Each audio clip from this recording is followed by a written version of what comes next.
આધાર પ્રીતચિત્તવૃત્તિ દધિયાદિકં મોહવસાદવોચદ ગોવિંદ દામોદર માધવેતિ ગૃહે ગૃહે ગોપવધૂ કદંબા સર્વે મિલિત્વા સમવાય યોગમ પુણ્યાનિ નામાનિ પઠન્તિ નિત્યામ ગોવિંદ દામોદર માધવેતિ સુખમ સયાના નિલયે નિજેપી નામાનિ વિષ્ણો પ્રવદન્તિ મર્યા શેનિષ્ટમં તન મયતામવ્રંતિ ગોવિંદ દામોદર યમ યાતનાથી જે શરૂઆત થાય છે ત્યારે ભગવાન છે એ કહે છે કે હે ગરુડ, સતીનો શ્રાપ અને બ્રાહ્મણનો છે તે અભિશ્રાપ આ જીવનની અંદર કોઈ દિવસ ખાલી જતો નથી. એક સતી સ્ત્રી છે એને છંછેડવી નહીં, એક બ્રાહ્મણ છે એને કોઈ દી એનું અપમાન કરવું નહીં. સતી અને જતી ત્યારે ગરુડજી કહે છે કે હે પ્રભુ, તો એની એ વિષય ઉપર તમે મને વાત કરો. ત્યારે ભગવાન કહે છે કે હે ગરુડ, કે ઘણા સમય પહેલા વૃત્તાસુર નામે એક અસુર થઈ ગયો. વૃત્તાસુર નામનો અસુર છે એને બ્રહ્માજીને છે તે પ્રસન્ન કર્યા.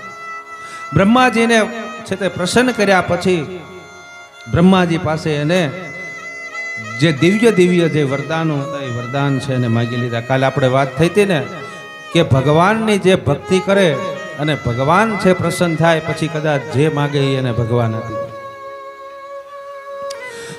તો વૃત્તાસુર નામનો અસુર છે એને બ્રહ્માજીની પાસેથી વરદાન માંગી લીધા. વૃત્તાસુર નામનો અસુર છે એ અભય બની ગયો છે, નિર્ભય બની ગયો.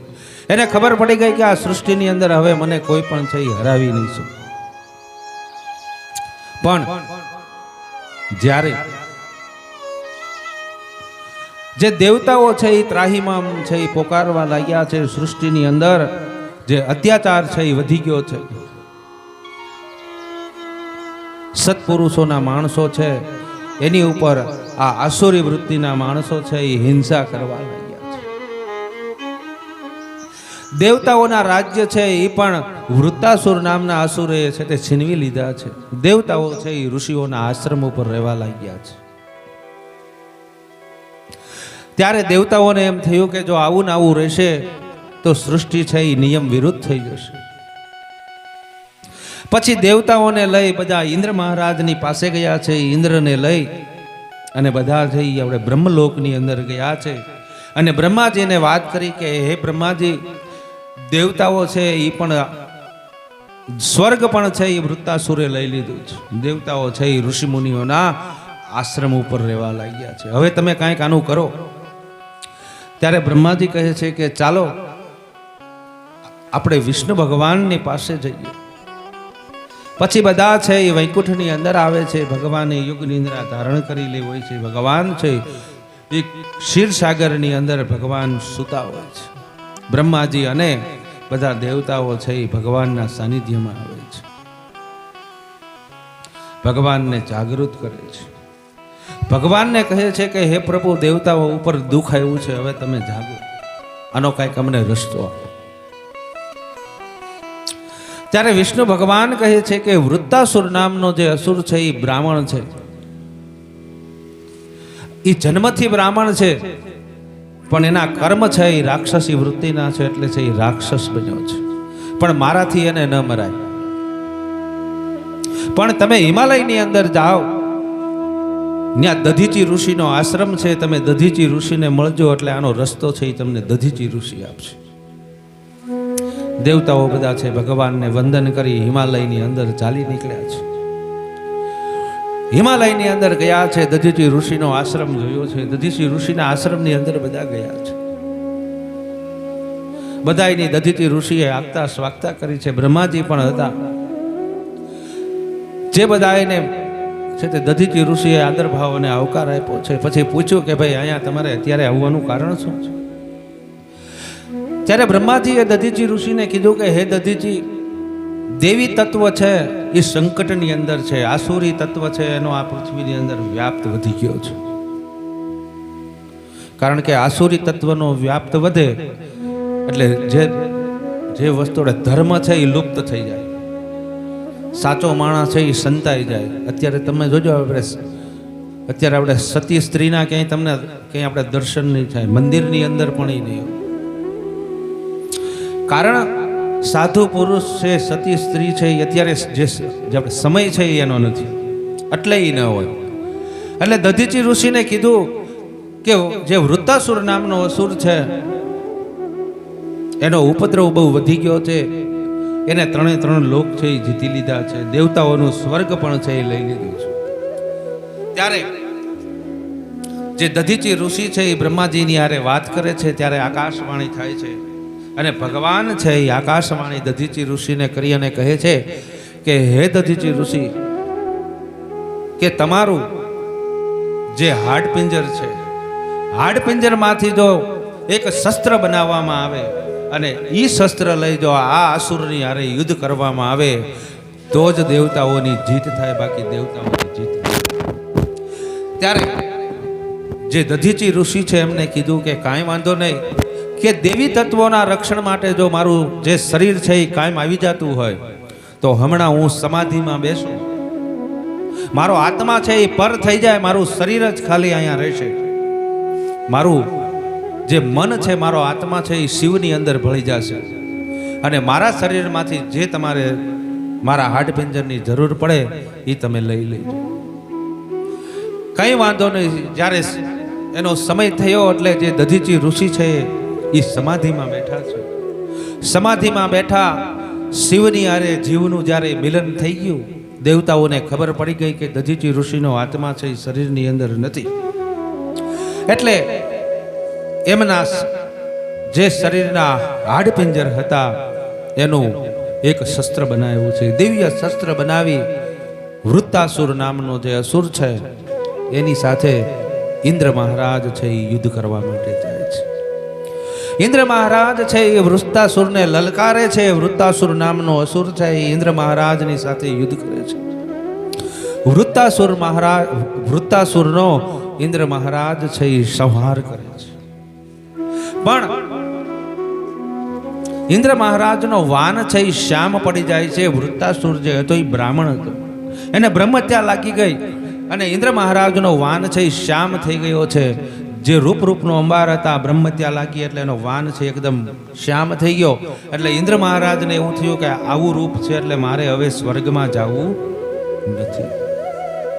એટલે માનસરોવરની અંદર એક નાનું એવું સૂક્ષ્મ રૂપ લઈ અને ઇન્દ્ર મહારાજ છે એ ત્યાં રહેવા માંડ્યા છે. હિમાલયની અંદર માનસરોવરની અંદર કમળની અંદર છે ઇન્દ્ર મહારાજ રહેવા. દેવતાઓને છે તે ચિંતા થવા લાગી છે કે રાજા વગરનું રાજ ક્યાં સુધી સૂનું રહે. એટલે વશિષ્ઠ મહારાજને આપણે દેવ ઋષિને બોલાવ્યા છે. બૃહસ્પતિ મહારાજને કીધું કે હે મહારાજ, ઇન્દ્ર મહારાજ ક્યાંય છે નહીં, ક્યાંય જડતા નથી, એમનો વાવડ પત્તો નથી. હવે સ્વર્ગ છે એ બહુ સૂનું ન રહે તો હવે અમારે શું કરવું, તમે અમને કંઈક સમજાવો.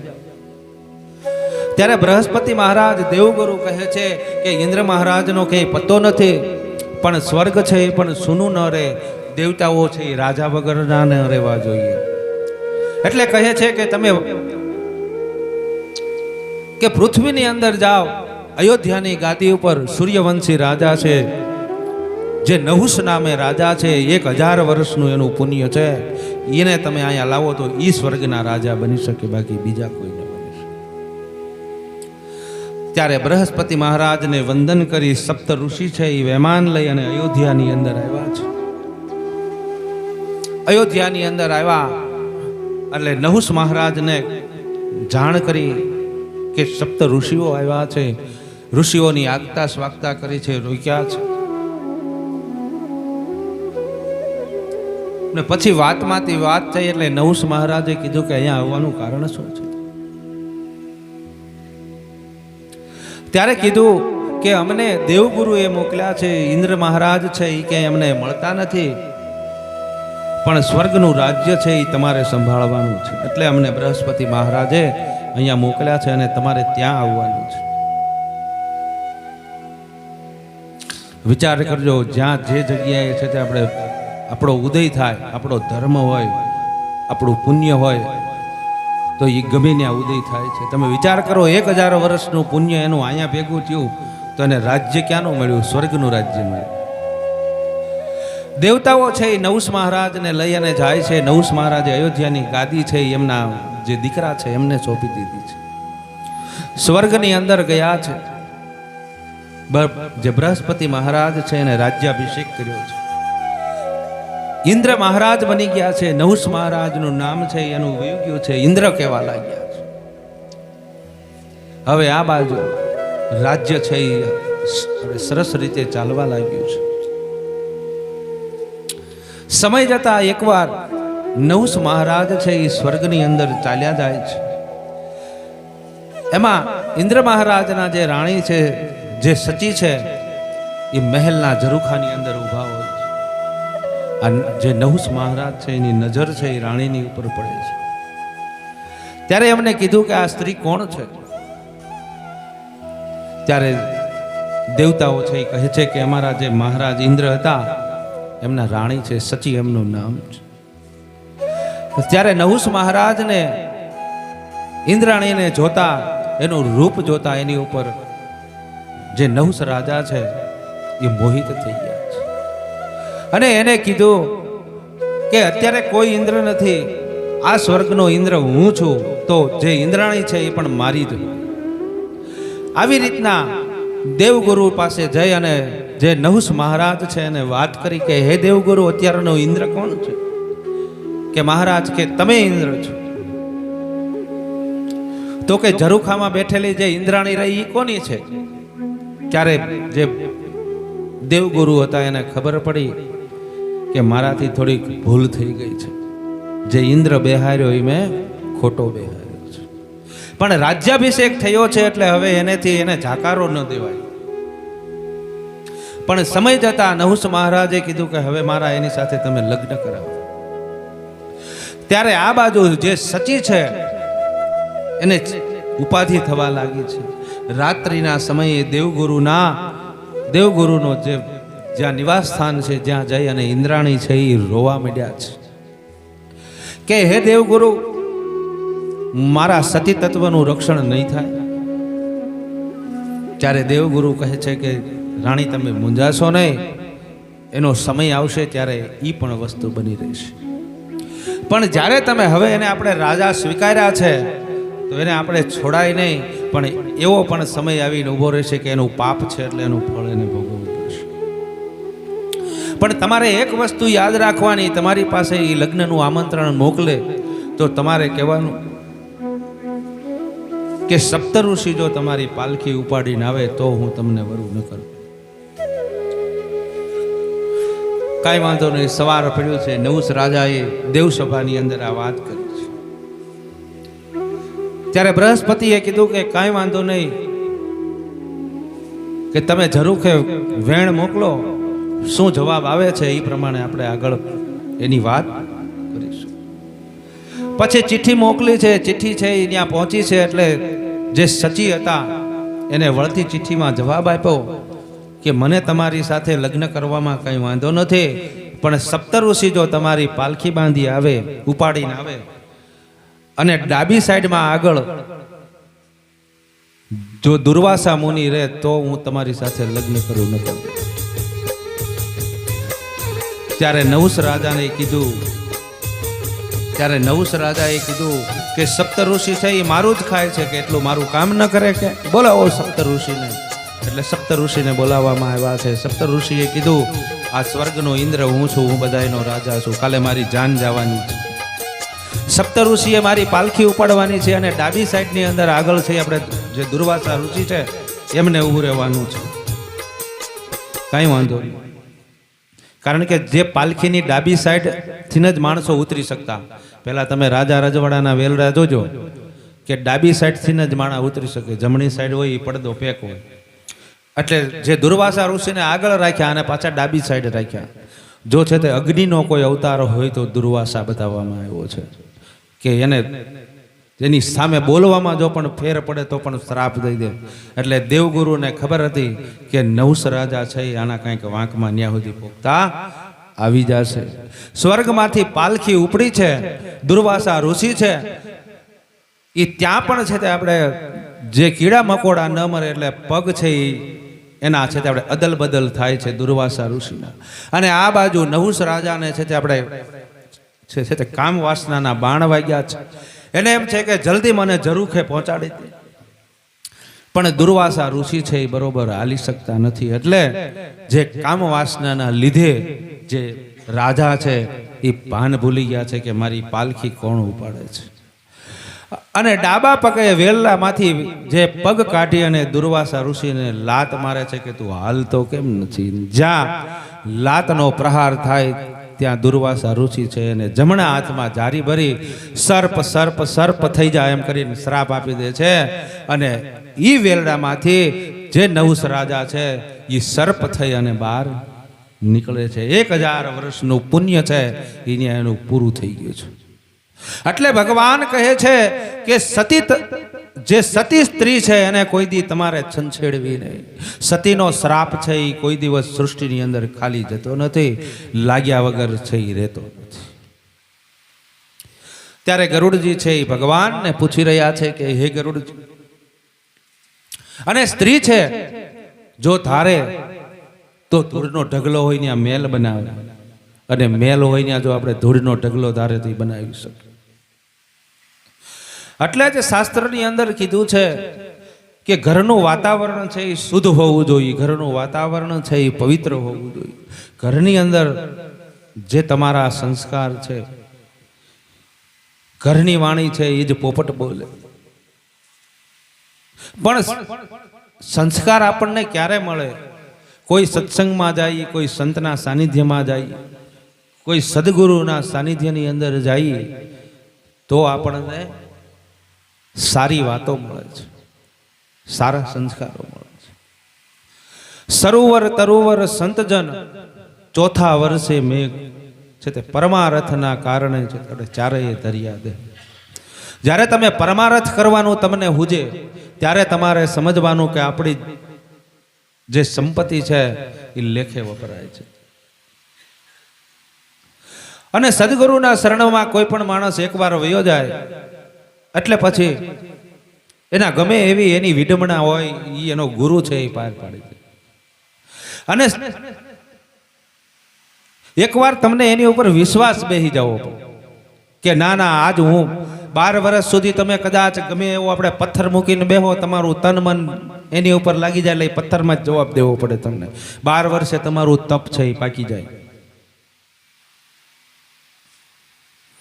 12 વર્ષ સુધી બેહવું કઠણ છે. પણ અત્યારે તો આપણે તપય નથી કરવાના, કારણ કે સમય છે એ કળિયુગનો. ભગવાને જે પરીક્ષિત મહારાજે કળિયુગને જીવતો હું લેવા રાખ્યો. જે કળિયુગે કીધું કે બાપુ તમને જે મારી જે વાતો છે એ તમને કરી છે, પણ પાછા મારા લાભ છે એ તમને કોઈએ નથી બતાવ્યા. જો કળિયુગની અંદર શીઘ્રમાં શીઘ્ર પ્રાપ્તિ ભગવાનની થતી હોય તો એ કળિયુગની અંદર, બીજા કોઈ યુગની અંદર. એટલે પરીક્ષિત મહારાજે એને જીવતો રાખ્યો કે આની અંદર ખોટ છે પણ પાછા લાભય છે ને. પણ એકવાર આપણને વિશ્વાસ હોય, ડૂબતો માણસ છે એને જો એકવાર વિશ્વાસ આવી જાય દેવ ઉપર, સંત ઉપર, તો પણ ભગવાન કહે છે કે એનું વાણ છે એ ભગવાન છે એ તારી દેશ. અને ભગવાન તો તારે, પણ આપણા એવા સંતો હોત છે, એના આપણા સંતોની અંદર એટલું સામર્થ્ય બતાવવામાં આવ્યું છે કે એકવાર કદાચ સંતોના તમે જો આપણે ચરણની અંદર વૈયા જાવ તો પણ ગમે એવું સંકટ હોય તમારું તૂટી જાય.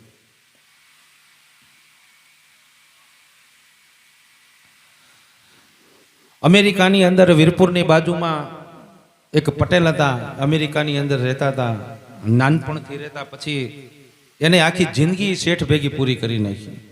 એના માલિકની ભેગા રહેતો. પછી આના જે પૈસા હતા એ બધા જ્યાં જેને આપ્યા એને પૈસા કોઈ આપ્યા નહીં એટલે એ આપણે દેણાની અંદર બુડી ગયું. પછી જે ભાઈને બોલાવ્યા પટેલને કે આલ્યો આ તમારો છેલ્લો પગાર, હવે મારી પાસે તમને પગાર દેવાના પૈસા છે નહીં, હવે તમારે જ્યાં જવું હોય ત્યાં તમે જતા રહ્યો.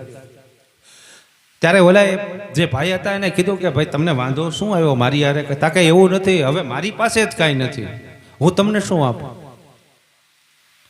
કે મારો જેટલો પૈસો હતો એ બધો બહાર છે આપણે લોકઅપ થઈ ગયો છે, મને કોઈ પૈસો આપે એવું નથી, અને મારે તો હવે થોડાક સમયમાં છે તે આપઘાત કરવાનો વારો છે. જે લેણાવાળા છે મારા ઘરે આવે છે, હું આમાં પાસે ઉઘરાણીએ જાઉં, મને કોઈ કાંઈ આપતું નથી.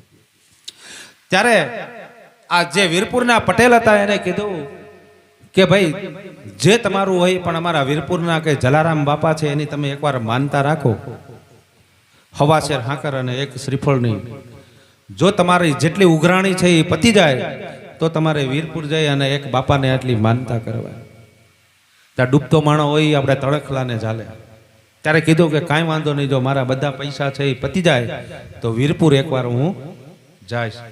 સમય જતા જલારામ બાપાની છે તે કૃપા થઈ. જે માણસો એના પૈસા જે નહોતા આપતા એ માણસો આવી અને ઘરે ઘરે આપવા માંડ્યા. ઘરે આવી જેવો હતો એવો માણસ આ પાછો છે ત્યારે બજારની અંદર ઊભો થઈ ગયો. ત્યારે એને ઓલા ભાઈને કીધું કે ના ના, મેં હવાશેર હાકર અને એક શ્રીફળની માનતા રાખી, એમાં મારી જે ઉઘરાણી જે બધી હતી એ બધી મારી પતી ગઈ કરોડો રૂપિયાની, અને હતો એવો ને એવો પાછો હું બજારમાં ઊભો રહી ગયો છું. એકવાર હું છે તે આપણે વીરપુરની અંદર કે જલારામ બાપાના દર્શન કરવા જાય. સમય જતા આવે આ તો વેપારી માણા, પછી અમને ટાઈમ ન મળે. કોઈ પણ માણા છે માનતા રાખે, હવે એ વ્યક્તિ પાસે સમય નથી. પણ એની દીકરી છે એ એકવાર કહે છે કે પપ્પા મારે છે તે આપણે વર્લ્ડની ટૂરે જવું છે, મારે આખી દુનિયા ફરવા માટે જવું છે. મારી જે બેનપણીઓ છે એ આખી દુનિયા ફરવા માટે જાય છે. ત્યારે એના બાપાએ કીધું કે હું તને વિઝા કઢાવી દઉં આખી દુનિયાના, પણ આપણી એક માનતા છે કે ભારતની અંદર વીરપુર ગામ છે, આપણે જે બેટા જીવતા રહ્યા હોય ને તો કે આપણે જલારામ બાપાની દયા છે, તો એકવાર તું આપણી માનતા પૂરી કરતી હોય તો હું તને વર્લ્ડની ટૂરે મોકલું. તાર છોકરી કહે છે કાંઈ વાંધો નહીં પપ્પા, હું તારે તમારી જે માનતા છે એ હું ત્યાં પૂરી કરીને આવીશ. વર્લ્ડના વિઝા કઢાવી દીધા છે. આ દીકરી છે એની બેનપણીઓ સાથે વર્લ્ડની ટૂરે આવી છે. પણ મોટા સિટીની અંદર એમની ઓળખાણ હોય, ગોવા છે, મુંબઈ છે, મુંબઈ સુધી છોકરી આવી. પણ મુંબઈની અંદર એને પૂછ્યું કે વીરપુર ગુજરાતની અંદર ક્યાં આવ્યું? ત્યાં મુંબઈના માણસને ન ખબર હોય કે વીરપુર ક્યાં આવ્યું. પણ એની બેનપણીએ કીધું કે મારી એક બેનપણી અમદાવાદ છે, ચાલ આપણે અમદાવાદ જઈએ, એને કદાચ ખબર હોય કે વીરપુર ક્યાં આવ્યું. પછી અમદાવાદ આવે છે. અમદાવાદ આવે છે એટલે એને કીધું કે આ વીરપુર છે કે જુનાગઢની બાજુમાં, જેતપુરની બાજુમાં વીરપુર જલારામ બાપાનું મંદિર છે. ત્યારે કીધું કે હાલો તમે બધા આપણે એક માનતા પૂરી કરતા, કે અમારે કોઈને નથી થવું, તારે જવું હોય તો જા. હવે એના જે પિતા હતા એને દીકરીએ વચન આપી દીધું હતું કે બાપુ હું જે વર્લ્ડની ટૂરે જાઉં છું એટલે જલારામ બાપાની હું માનતા પૂરી કરીશ.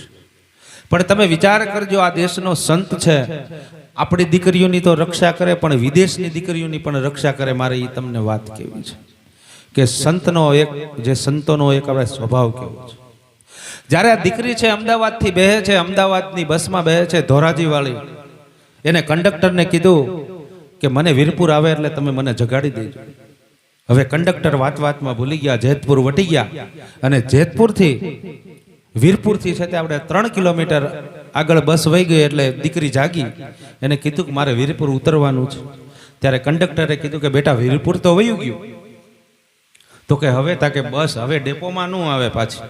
આપણું પ્રાઇવેટ વાહન હોય તો વળે, પણ સરકારી બસ કોઈ દી પાછી વળે નહીં. એટલે કીધું કે તું બેટા અહીંયા ઉતરી જા, અહીંથી તને રિક્ષામાં કંઈક વાહન તને મળી જશે એટલે તને વીરપુર છે લઈ જશે. દીકરી ઉતરી ગઈ સામાન લઈ. હવે શિયાળાનો સમય, અંધારું થઈ ગયું છે, રિક્ષાવાળા ત્યાં આટા મારે છે, વિદેશની દીકરી છે, સંપત્તિ. હવે આ બાજુ રિક્ષાવાળા જે હતા એના મનની અંદર છે એ આપણે અવળા હવળા વિચાર આવવા માંડ્યા કે રિક્ષામાં બેસાડી મારી નાની પાસે જે હોય લૂંટીને લઈ લઈ. 3 કિલોમીટર વીરપુરથી આઘી છે આ દીકરી, એકલી જ દીકરી છે, બીજું કોઈ છે નહીં. આ બાજુ દીકરી છે એ રિક્ષાવાળાને પૂછે છે કે મારે વીરપુર જવું છે, તમે શું લઈશું? એકબીજા સામું રિક્ષાવાળા જોવે છે પણ કોઈ જવાબ આપતા નથી. એક રિક્ષાવાળાએ કીધું કે હાલો હું તમને વીરપુર મૂકી જાઉં. દીકરી જ્યાં બેસવા જાય છે ત્યાં એક ભાઈ છે એને રાત ચાલીને નીચે ઉતારી લે છે કે વીરપુર જવું છે? તા કે હા, હાલ હું તને મૂકી જાઉં. એને હાલીને મૂકવા જાય છે. વીરપુરના જ્યાં જલારામ બાપાના મંદિરનો ગેટ આવ્યો ત્યાંથી ભાઈ પાછા વળી ગયા.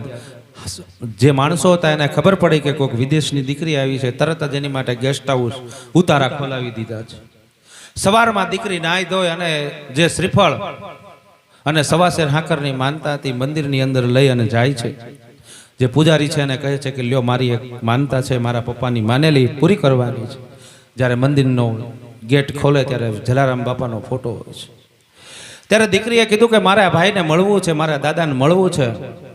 ત્યારે એ જે પૂજારી છે એને કીધું કે આ દાદાને ગુજરી ગયા તો 250 વર્ષ થયા. તારે જે દીકરી છે એના હાથમાંથી શ્રીફળ અને જે હાકરનો થાળ છે એ પડી જાય છે. ત્યારે કીધું કે કેમ બેટા તારા, પણ કે આ તો કે મને કે રાત્રે મને આપણે મંદિરના જે ગેટ સુધી મને આ દાદા છે એ લાકડી લઈને મને મૂકવા આવ્યા છે. ત્યારે એ પૂજારીને ખબર પડી કે નાના વીરપુરનો જલારામ છે એ આઈની દીકરીઓની તો રક્ષા કરે, પણ જે વિદેશની દીકરીઓ એકવાર કદાચ એના નામ ઉપર આવે તો એની પણ ઇજ્જત અને આબરૂ છે. આ દેશનો સંત છે એ કોઈ દી લૂંટાવા ન દે. મિત્રો, આ દેશની તાકાત છે, પણ આપણી કેટલી તૈયારી છે એ એકવાર આપણે જોવાની વાત છે. સંત છે, ગુરુ છે, સરોવર તરુવર સંતજન, ચોથા વર્ષે મેઘ કે પરમારથના કારણે આને ચારેય ધર્યા દે. સાહેબ, એનો પરમારથ છે. જે બીજાની માટે જીવે છે, જેને બીજાની માટે જીવવું છે, એને કોઈ વસ્તુની કદાચ ગમે એવી વસ્તુ હોય તો એને ઠોકર મારી દે.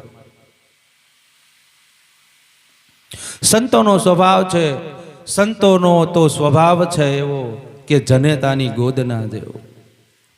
ઝૂંપડીએ ગોખતો જાજો, એના મહેમાન તો થાજો. જાવું અઘરું છે ને,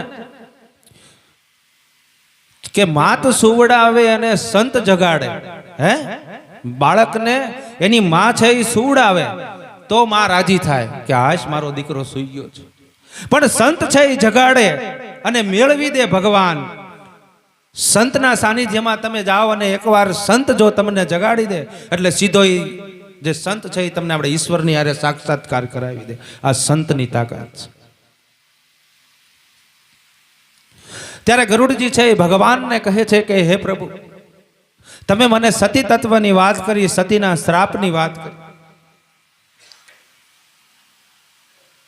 સતી તત્વની વાત કરી, સંતના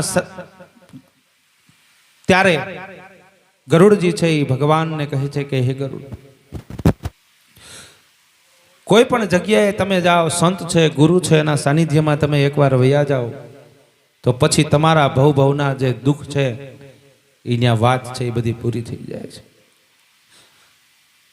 એક વ્યક્તિ હતો, એના છે તે આપણે કાલે જ આપણે ગુરુ પૂર્ણિમા ગઈ. ગુરુ પૂર્ણિમાની વાત મને યાદ આવી એટલે હું તમને કહું કે ગુરુ છે એ ભવના બંધનમાંથી છોડાવી દે, એનો પ્રત્યક્ષ દાખલો છે. એક વ્યક્તિ છે એના ગુરુને મળવા જાય છે.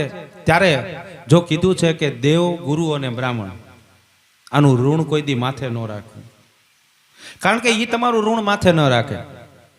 દેવ, ગુરુ અને બ્રાહ્મણ એ કોઈ દી આપણું ઋણ ન રાખે એટલે આપણે એનું ઋણ ન રખાય. દેવ છે, ભગવાન છે, તમે એક આપણે કપાસિયાનો બી સોંપી આવો એટલે ભગવાન એનું ઝાડવું કરીને દે ને, આપણને ચુમ્માળી દઈએ આપણે કપા વીણવી. ભગવાનને આપેલું છે, દેવ છે, જે તમે દેવને આપેલું છે દેવ તમને 1000 ગણું કરીને પાછું આપે છે. તો દેવનું ઋણ આપણે ન રખાય. કોઈ પણ ઘરે કોઈ પણ વિધિ કરવા તમારા ઘરે બ્રાહ્મણ આવ્યા હોય તો બ્રાહ્મણની કોઈ દી દક્ષિણા બાકી ન રખાય. દેવ, ગુરુ અને બ્રાહ્મણ, બેન દીકરી અને ભાણેજ, આનું ઋણ કોઈ દી આપણા ઘરે કોઈ પણ પ્રસંગ હોય તો બેન દીકરી આપણા ઘરે છે 500 રૂપિયા હાથ ગણું લખાવે તો 100 રૂપિયા ઉમેરીને આપણે પાછા દેવા પડે. ચાલો બાબા તમારું ન લખાય, આવી ગયું. એવી રીતના આ વ્યક્તિને ખબર પડી કે મારે મારા ગુરુના આશ્રમે જવું છે, એટલે મારે મારા ગુરુના આશીર્વાદ લેવા જવું છે તો મારે ખાલી હાથે ન જવાય. એક વાણિયાની દુકાને ગયા એટલે એને કીધું કે મને પેંડા આપો, મારે મારા ગુરુ નહીં, મારે મારા ગુરુના આશીર્વાદ લેવા માટે જવું છે અને ખાલી હાથે ન જવાય. ત્યારે પાંજરાની અંદર એક પોપટ હતો. આ વાણિયો અને આ જે વ્યક્તિ છે એ ગુરુ વિશેની વાત કરે છે. જે આ વ્યક્તિ છે એ ગુરુનો મહિમા સમજાવે કે મારા ગુરુ તો એવા સમર્થ છે કે મારા ભવના બંધન છે એ તોડાવીને. વાણિયાની બેની વાત આલે છે. એમાં જે પોપટ હતો એને વાંચા ઉત્પન્ન થઈ કે હે ભાઈ કે તારા ગુંતુ જે તારા ગુરુ છે એ ભવના બંધન તોડાવે. તા કે હા, તો કે કામ કરજો ને કે આ વાણિયાએ કે આપણે મને પાંજરામાં પૂર્યો છે કે મારા બંધન ક્યારે તૂટશે કેટલું જાણતા આવજો ને. તા કે કાંઈ વાંધો નહીં તમ તારે, મારા ગુરુ તો સમદ્રષ્ટિ છે. મારા ગુરુના સાનિધ્યમાં ગમે એ વ્યક્તિ આવે એની માટે બધા સરખા છે. હું તમારી વાત જાણતો આવીશ. ત્યાં ગયા એટલે માણસો બહુ હતા. આ વ્યક્તિ છેલ્લે બેઠો હતો. છેલ્લો વારો એ વ્યક્તિનો આવ્યો. એને ગુરુને ભેટ ધરી આશીર્વાદ લીધા. પછી એને યાદ આવ્યું કે મને ઓલા પોપટે વાત કરી છે. 5 ત્યાં માણસો બીજા અનુયાયીઓ બેઠા હતા. એટલે આ વ્યક્તિ હતો એને કીધું કે હે ગુરુદેવ, એક જે પોપટ છે એને મને પૂછ્યું, મેં એને વાત કરી એના શેઠને કે મારા ગુરુ છે એ તો મને ભવના બંધનમાંથી મુક્ત કરાવી. તો મને પોપટે એક આવો પ્રશ્ન કર્યો છે કે મારું બંધન ક્યારે છૂટશે. ત્યારે ગુરુજીને વહમું લાગવા માંડ્યું. ગુરુજી છે એ બેભાન થઈ અને ઢળી પડ્યા. આ વ્યક્તિને એવું થયું કે મેં હાળું કંઈક ખોટું પૂછી લીધું મારા ગુરુને. પછી બધાએ પાણી છાંટ્યું એટલે ગુરુ પાછા બેઠા થઈ ગયા. ત્યારે એને કીધું કે મારાથી કાંઈ ભૂલ થઈ ગઈ હોય તો મને માફ કરજો. પછી વ્યક્તિ જે એનો રોજનો રસ્તો છે એ રસ્તે પાછો ચાલી નીકળ્યો. વાણિયાની દુકાન આવી એટલે જે પોપટ હતો એને બોલાવ્યો કે કાં ભાઈ તમે પૂછતા આવ્યા. ત્યારે એ વ્યક્તિ એને ખીજાવા માંડ્યો પોપટને કે ભલા માણસ, કે મેં મારા ગુરુને તારા બંધન તોડવાની વાત કરી કે તા તો મારા ગુરુને વહમું લાગવા માંડ્યું, બેભાન થઈ ગયા. ત્યારે પોપટ છે એ સમજી ગયો, પણ આ વ્યક્તિ છે એ નથી સમજી શક્યો. બીજા દિવસે જ્યારે વાણિયાએ દુકાન ખોલી, આ બાજુ જેવી રીતના આ વ્યક્તિએ એના ગુરુને પૂછ્યું હતું કે જે પોપટના બંધન કઈ રીતે તૂટે, ગુરુ છે એ રાડ નાખી અને ગુરુ છે એ બેભાન થઈ ગયા હતા. જે બીજા જ દિવસે જે પોપટ હતો એને પણ આપણે જે પાંજરાની અંદર આપણે ચીસ નાખી અને જે પોપટ હતો એ પણ બેભાન થઈ ગયો. એના શેઠને ખબર પડી કે પોપટને કંઈક થયું છે. જ્યાં આપણે પાંજરું ખોલ્યું ત્યાં તો પોપટ છે એ ઉડી ગયો. ત્યારે એ વ્યક્તિને ખબર પડી કે મારા ગુરુ છે એ આપણે બેભાન નહોતા થયા, પણ પોપટને એ સમજાવવા માટે બેભાન થયા હતા કે તારે પાંજરામાંથી છૂટવું હોય તો તારે મારી ઘોડે બેભાન થવું પડે. આ વાણિયાએ જેવું પાંજરાનું બાયણું ખોલ્યું એટલે પોપટ છે એ ઉડી અને વહી ગયો. તારે એ વાણિયાને બોલાવ્યો. ત્યારે એ વાણિયાએ ઓલાને બોલાવ્યો કે તારા ગુરુએ શું કીધું તું કે મારો કે પોપટ ઉડી ગયો. તારે એ વ્યક્તિને સમજાણું કે ના ના, મારા ગુરુ છે